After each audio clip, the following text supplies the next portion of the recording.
Derek, can I ask you something? What? Do you look at me like a brother? What? Like an actual brother? Sure. I don't think you do. Sure I do. That's because I'm black. We got different mothers. Yeah. And you guys treating me like a stranger because of it. You know, there'd be some days I used to think I was just another white guy.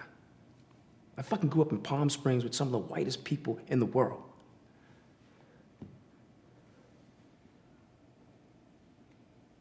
Wait, you want to be white? Hell no, I don't want to be white. So what the fuck you talking about? I'm saying that it's fucked up. My father's an Irish Catholic, my mom's black, and my stepdad's Jewish. So what? It's easy for you to say. Pooch, thanks so much for being here. Thank you for having me. Congratulations on what sounds to me like a wonderful year for you right now. It's going pretty good, Ricky. What's happening? A lot. First of all, I want to shout out my family, my wife, Linda, and my 4 kids. I got a newborn who's running around, tearing up the house. But Congratulations on that. Thank you. But 4 kids. 4. Wow. Well, I did it. Yeah. Do you think you're done at this point, or are you gonna just keep more kids? No, I like my sleep, so no. I'm good. I'm good. So you got the 4th kid. Congratulations on that. you, Boy, girl. I got 2 and 2. 2 and 2. Yes, That's so I think fantastic. I'm good. And plus I'm a kid myself, so it's actually probably 5. But Your poor wife. yeah, oh God. But it's great, having a good support system like that, and with that energy gives you good energy to where you can go out into the world and perform, and then let the other people know that, hey, you have an actor here, a talented cat who's up and coming, who's ready to work, who's ready to do it real big. And so I got some things happening. I got some things brewing other than Ray Donovan, which I'm very blessed to be. Do you feel like after you had, and we'll get off this in just a second, but I'm curious, do you feel like after you first had kids, it gave you more of a drive? It gave you a much clearer, direct drive when it came to your career? Absolutely, and I got to be honest, Rick. My oldest daughter, Janai, is handicapped. She was born developmentally delayed, and she can't walk or talk. And she is the most beautiful creature on the planet because she doesn't know hate, she doesn't know judging, she doesn't know race, she just knows love and happiness. And so when you see an individual like this, and you see yourself complaining about, they didn't have just red Skittles, or why is the traffic like not moving? And you complain about stuff where she doesn't complain. She complains about, where's the love? Why aren't we having fun? So you take a page from her book, and my wife is starting a nonprofit because of that. With people with special needs, to try to have everyone come together. She's trying to do Inclusion Clubhouse, where, like, if you go to like a boys girls club or a YMCA, it's like everyone's running around, jumping around, but then it's like you'll have my daughter who'll be in a wheelchair, wants to play, but no one's really being active with her. So my wife's trying to open up a place to where all these kids can come together as a community and integrate it with kids who can run around and just kind of be together as one big happy family. Absolutely. Sort of channels of purpose clearly for you. So let's talk about Ray Donovan a little bit. You come on this show early on in the first season. Your character has clearly grown, and the writers have become obsessed with exploring Daryl, as we just see in that clip, specifically exploring his identity and his issues with identity. What's that been like for you as an actor? It's really great, man, because it's like working with these heavy hitters and working with like A-list writers, Oscar award-winning writers, and them creating this show. Shout out to Ann Biederman, the creator of the show, and Dave Hollander, who is now our showrunner. And we give you this show that there's nowhere we can't go. And then you have me, is like, I'm the black sheep, like literally on there. And there's so many undiscovered places that we can go that we kind of touch on. I mean, they introduce a lot of things, and like when we start going in deeper, and in season 5, I'm supposed to have an even bigger role because I can't give anything away because I know the the finale's coming up soon, but it's really seeing who Daryl is, and Daryl, I think, being this enigma, he wants to be accepted. He still is trying to figure out who he is in the world. He's an enigma to himself. Absolutely. And it doesn't seem like anybody else is sort of sensitive enough to help him sort of explore that enigma or understand it. Absolutely, which I think, with that being said, Rick, I feel like I would like to see Daryl just go rogue, go dark, and which would be great to play because I play a lot of good characters and stuff, and I want to flex that muscle, is showing my range, and I do show range every now and again on Ray, and like I said, there's so much more I can do and am ready to do and can't wait to do. So that's what's up. And now Liev Schreiber is he's not the creator of the show, but he's an executive producer. He directs a lot of episodes, right? What's it like working with him? Is he the boss on set? He's the boss, or you can say Liev Schreiber and Jon Voight are the bosses, per se. It's like it's almost kind of like they're the yin and the yang, yeah, and they're a great combination, to each other because each one they have different approaches in a different process. And you learn something from them as actors, and being an entertainer, you see their process, and each one of them is different. And how would you describe their processes? So Liev is just super cerebral and like focused, and you're like, he all right? And it's just like, nah, he just in his zone. But then Jon, he'll dance on set. And how you doing? Like, come over here. And the thing about Jon, like I say Liev's my big brother, but then Jon is my dad away from my dad. And I got a quick story for you real quick. So we're at the fight in Vegas, one of the Mayweather fights, because that's all Showtime. And so when the fight ends, like all the Showtime actors, we go to dinner with Matt Blank, who, he runs Showtime. And so we go behind the back hallways and corridors, through the kitchens, kind of like on some Goodfellas stuff. And so I came into this room. I was like one of the first ones in the room, and in this room, it was Jack Nicholson sitting by himself. It was one of the weirdest things ever. It was just almost sitting by himself. Like if no one else was in here, you was just sitting there. It's almost like, was he waiting for a bus or a train to come through it? So I was like, that's Jack Nicholson. So I walked up to him. I says, hi, Mr. Nicholson. I shook his hand. I said, I'm a big fan. I said, would you mind if I get a picture? He's like, pictures? I don't do pictures. And then so I hear behind me, pictures? You don't do pictures?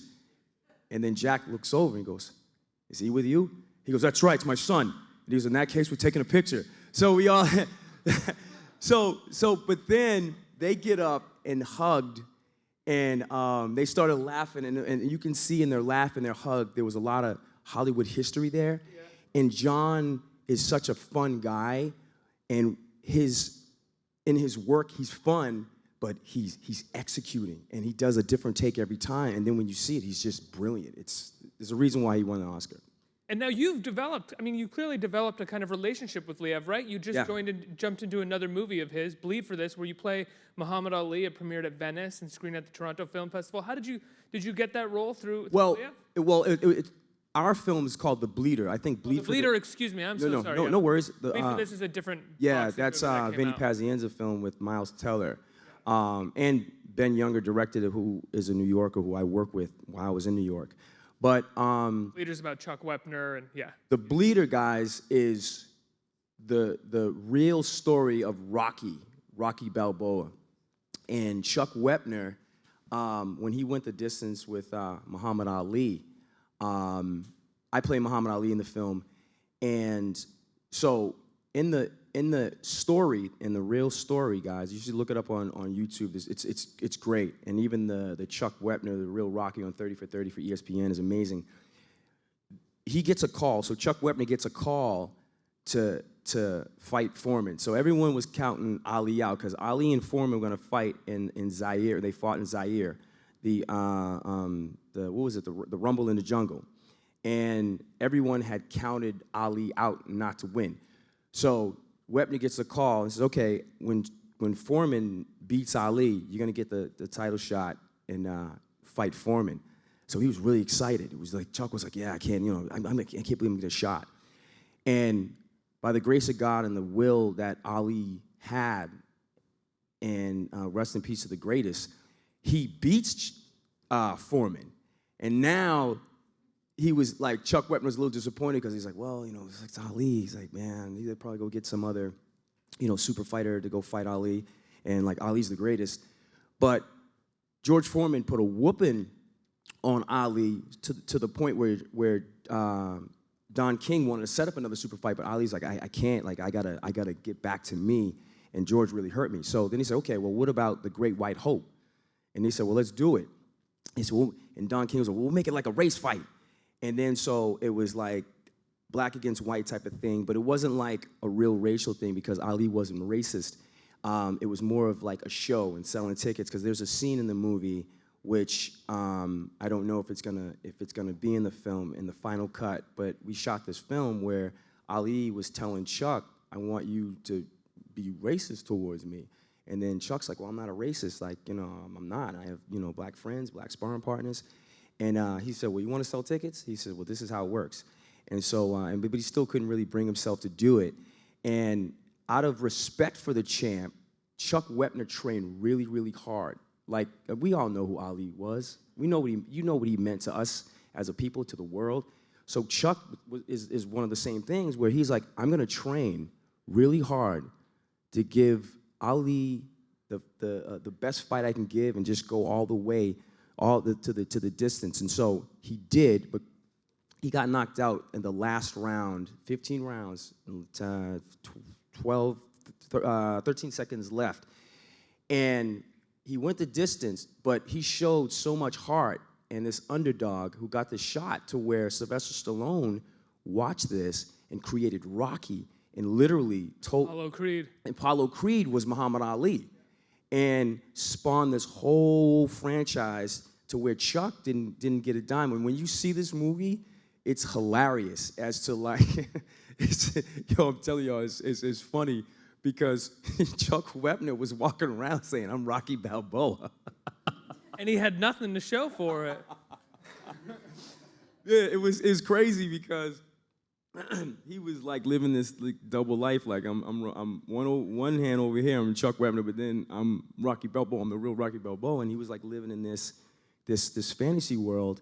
And Sylvester Stallone actually tried to get him in the movie.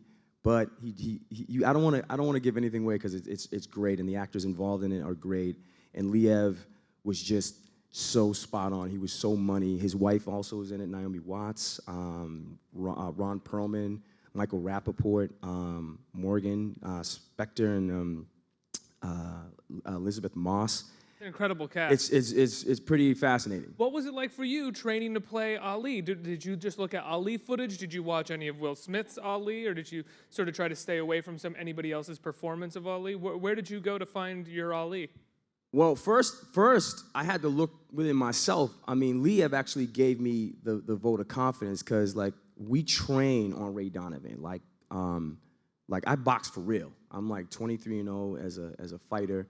You're a Golden Gloves fighter, right? Southern New England Golden Gloves, so that means I can throw them things. Southern New England Golden Gloves, because yes. You're from Boston. Did you ever box Golden Gloves in Holyoke, Massachusetts? Just out of curiosity. No, there's a gym in Holyoke, but I never fought in Holyoke. That's where I always went to watch Golden Gloves. Oh, really? Yeah. I fought in Boston. So you guys train on the set of Ray Donovan? We train at Wild Card West, which is Freddie Roach's gym, and they opened one. Freddie Roach, Peter Berg, and the late Gary Shandling opened up a Wild Card West in Santa Monica, which is a little more private. Like all types of celebrities go through there, where we can get a workout and really dial in. So Liev comes up to me. It was early Ray Donovan, and he goes, hey, and he comes up to me, and I said, yeah. He goes, we're doing this movie, and he goes, how do you feel about playing the greatest. And I looked at him like, what are you talking about? He said, are you familiar with the Ali Chuck Wepner fight? And I said, no, I can't say that I have. I said, I'm sure I probably seen it with my dad. I was like, probably not even born. But I go, but to play the greatest, I mean, as a fighter, my style was like Ali's and Roy Jones, a combination. Even to the point where like one of my boxing outfits was we couldn't be bare-chested in the amateurs, but like I had the white tank top with the black trim, with the white trunks, with the white boots, and like you kind of feel Ali-ish. That's just an Ali look. So, you know, and we moved around in the ring, and we trained for real. We spar for real, and he's a tough guy. Liev Schreiber is a tough cat. He's also a New Yorker, and I was just like, wow. And then so I thought about it, because those are huge shoes to fill. And like with Will, I think, and Will did a great job, but you know, if he really knew how to box, I think he would have really sold it. But you kind of can't pick up boxing and a boxer like Muhammad Ali in like 5 months. You just can't. And so I've been boxing since I was a kid. So just the fluidity and the smoothness and just being able to float like a butterfly, sting like a bee, I kind of already had it naturally. So then I just had to get to work. So then once I got the vote of confidence, and then I got the material, and then he's just like, well, you still got to work for it, you know? And I did, you know, out of respect for him and how much he's taught me on Ray, how can you not? It's almost kind of like, you know, hey, man, like, I want to make you look proud for just allowing me to have this opportunity. Well, I'm sure he knew that, too. I'm sure him bringing it to you was like, I work with this kid. He works his ass off. I think that he would come onto the set and also work it off there, too. Yeah, and I did. I did work my ass off. And I just did say ass. So... well, it's a trust thing, right? No, absolutely, absolutely. Yeah. Because you guys have to realize, like in Hollywood, there's a reason why they call it show business. It's a big business, and like you know, time is money. So you got to be on point with your delivery and your performance and your execution. So you know, I went in, and then once I got the job, I never stopped working. We trained here. We shot here in New York, Brooklyn, all over the city. I trained over at Aerospace with Michael Olajide, who's also a fighter. He owns the gym at Aerospace on 26th and I'm giving him the plug. 26th and 6th, and we just trained fight choreography, working out, and then so. When I was filming, like I was like just laughing and just happy every day. So it's like I'm getting paid to train, but also to play the greatest. And I'm probably the last fighter or person to play the greatest while he was alive. And that's one thing I was bummed about, is that, you know, when the film comes out, and you know, I was hoping that possibly, you know, Ali would be able to attend or make it where I can actually get to meet him. But it didn't happen, so. You still got to play the greatest. I still got to play the greatest. Let's open it up to you guys for some questions. Who has some questions out here? Right here. So, now that you're hanging with the Hollywood big boys, so you're on a desert island.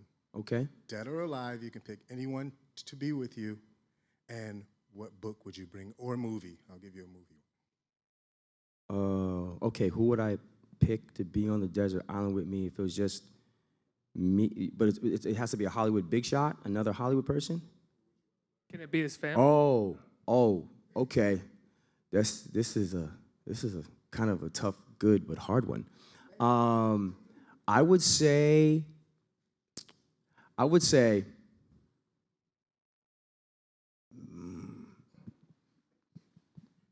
because if I say a dude, then say we stuck on a desert island, it's just kind of like, yo, hold up. You want to learn. Just say your wife and that you learn from her every day. Yeah. If I was gonna be stuck on a desert island, I probably would. Man, that's a good one, dude. Yeah. You're not allowed to ask that question again.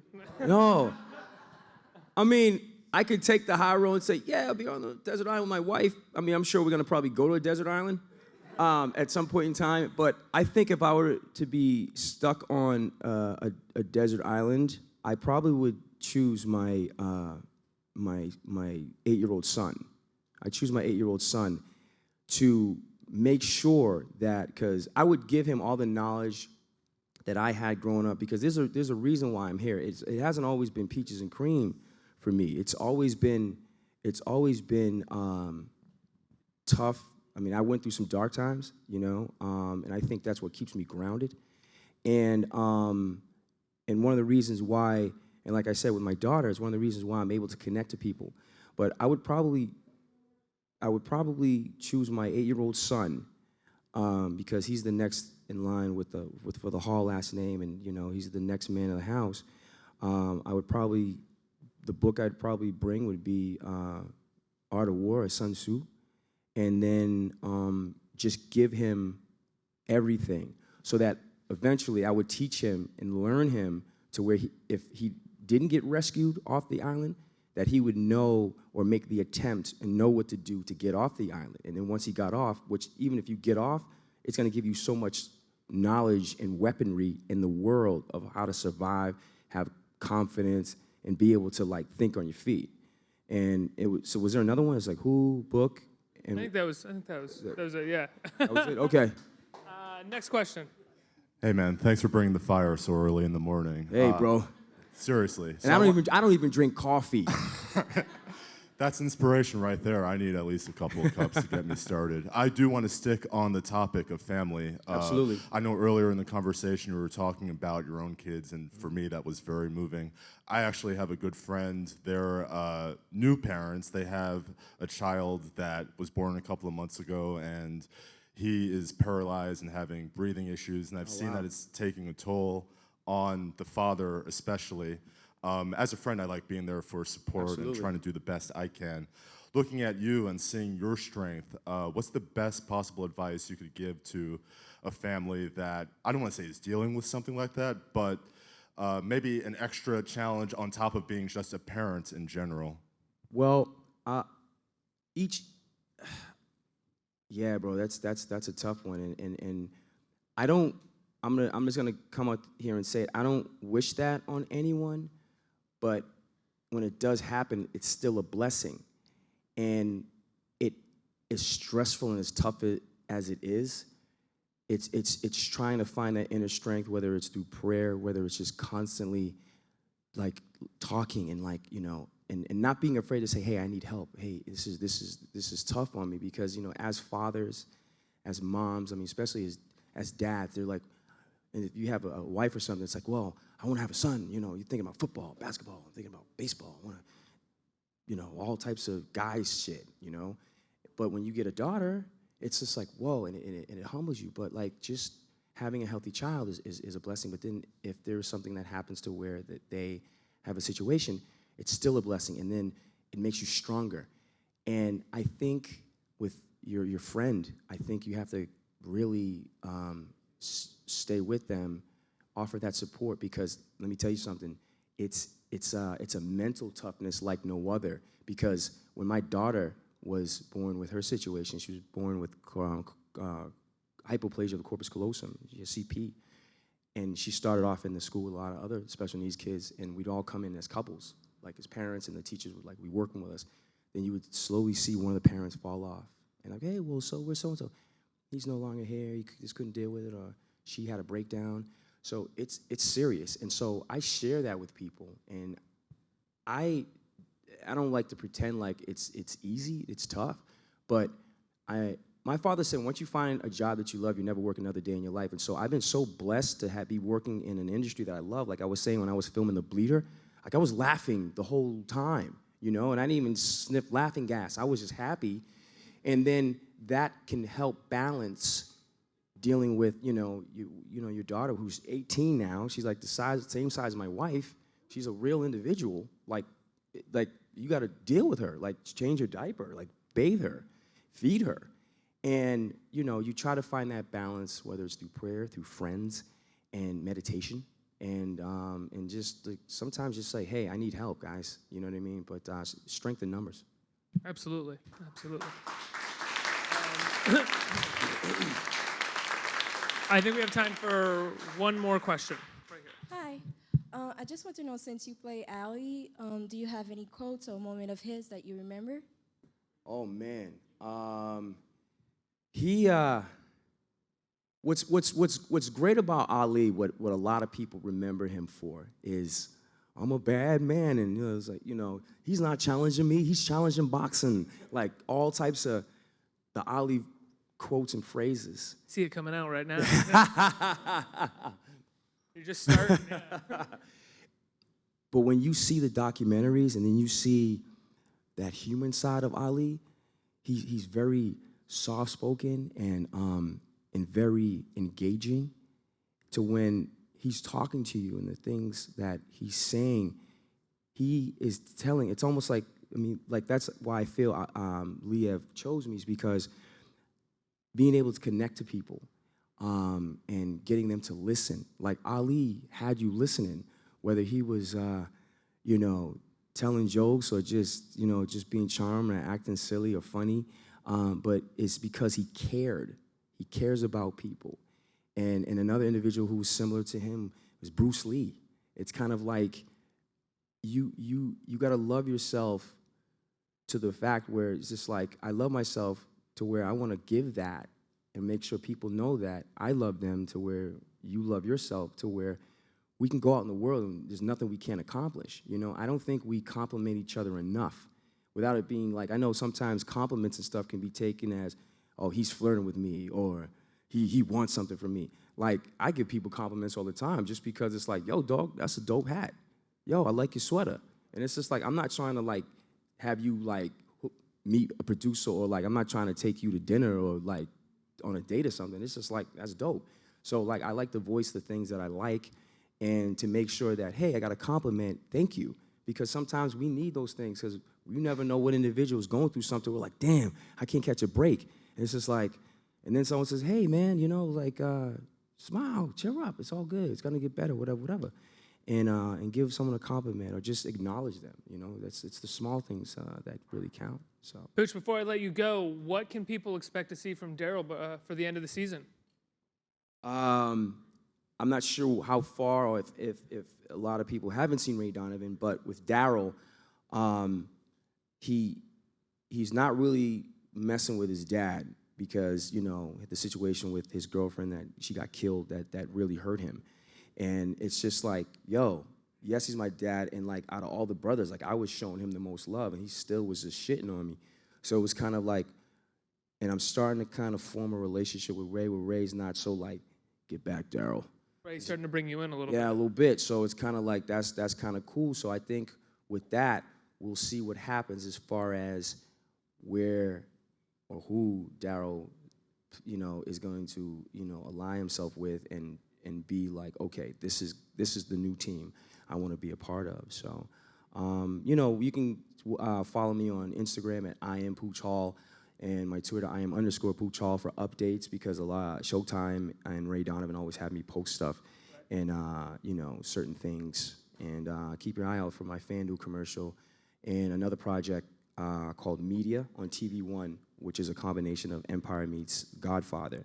And I play a dark character. So, I'm just trying to stay busy, guys, and I'm trying to give you guys entertainment and keep you smiling. Crazy busy year, man. Congratulations. Thank Ray you. Donovan. Thank you.